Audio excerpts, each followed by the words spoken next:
ৰহাত শিশু দিৱস কণ শিশুসকলৰ দ্বাৰা মঞ্চস্থ হ'ব লগা দুখন নাট উদ্বোধন আখৰা আৰম্ভ।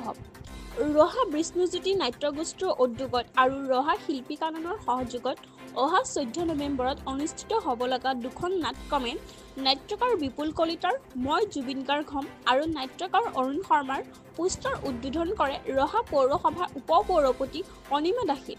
এই উপলক্ষে নাট্য সন্মিলনৰ প্ৰাক্তন সভাপতি মাধৱ চন্দ্ৰ নাথ, বিষ্ণুজ্যোতি নাট্যগোষ্ঠীৰ সভাপতি ভাস্কৰ পাটৰ, সম্পাদক ইন্দ্ৰমোহন দাস সহ কণ শিশু, অভিভাৱক অভিভাৱিকা সহ বিষ্ণুজ্যোতি নাট্যগোষ্ঠী শিল্পী কাননৰ প্ৰতিনিধি উপস্থিত থাকে আৰু নাট দুখনৰ আখৰা আৰম্ভ হয়।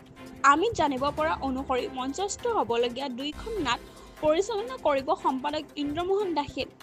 ৰহাৰ পৰা সাংবাদিক নৱজ্যোতি ভূঞা, JNKD নিউজ। আহি থকা 14 নৱেম্বৰত পণ্ডিত জৱাহৰলাল নেহৰুৰ জন্মদিন আছে। আমি ইয়াৰ আগৰ বছৰো বিষ্ণুজ্যোতি নাট্যগোষ্ঠীৰ উদ্যোগত আৰু ৰহা আঞ্চলিক শিল্পী কাননৰ সহযোগত আমি শিশু দিৱস উদযাপন কৰিছিলোঁ। ইয়াৰ আগৰ বছৰ আমি 3খনকৈ নাটক কৰিছিলোঁ।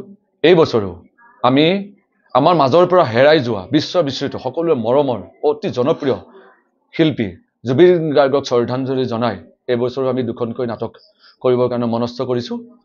এখন হৈছে বিপুল কলিতাৰ দ্বাৰা ৰচনা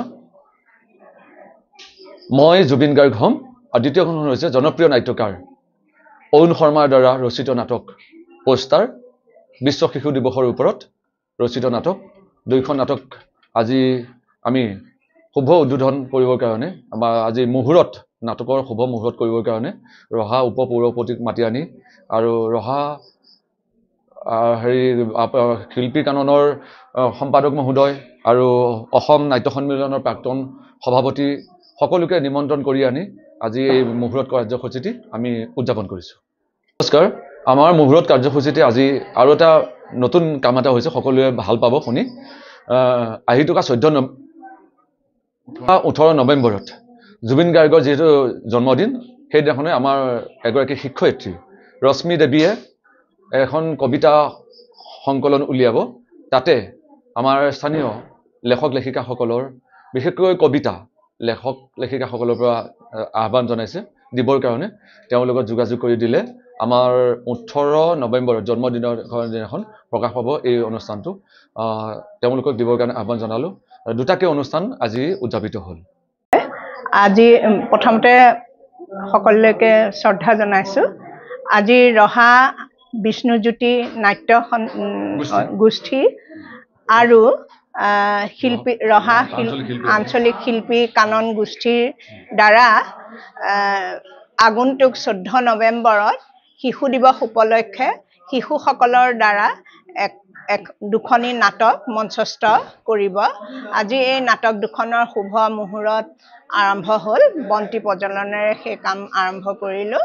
যোৱা বছৰ তেখেতলোকে এই শিশু দিৱসৰ দিনাই দুখন নাটক কৰিছিলে খুব সুন্দৰকৈ, আৰু শাৰীৰিক আৰু মানসিক এই সকলো দিশৰ উৎকৰ্ষ সাধনৰ কাৰণে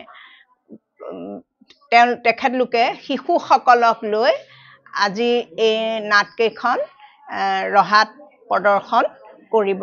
আজিৰ পৰা আখৰা আৰম্ভ হ'ব আৰু তেখেতলোকলৈ মোৰ এনেদৰে শিশুসকলক আগবঢ়াই নিয়াৰ কাৰণে তেখেতলোকলৈ মই ধন্যবাদ জনাইছোঁ। আৰু নাটকেইখন যাতে সফলভাৱে সামৰণি পৰে তাৰ কাৰণেও শিশুসকলকো শুভেচ্ছা জ্ঞাপন কৰিছোঁ। দুইখন নাটক, এখন নাটকৰ নাম হৈছে মই জুবিন দা হ'ম, বিপুল কলিতাৰ দ্বাৰা ৰচিত, আৰু আনখন নাটক হৈছে অৰুণ শৰ্মাৰ দ্বাৰা ৰচিত নাট পোষ্টাৰ। দুইখন নাটকে নিশ্চয় সমাজত একোটা মেছেজ দিব, বাৰ্তা দিব। আজি এই শুভ মুহূৰ্ত অনুষ্ঠানত উপস্থিত থাকিবলৈ পাই নিজকে ধন্য মানিছোঁ।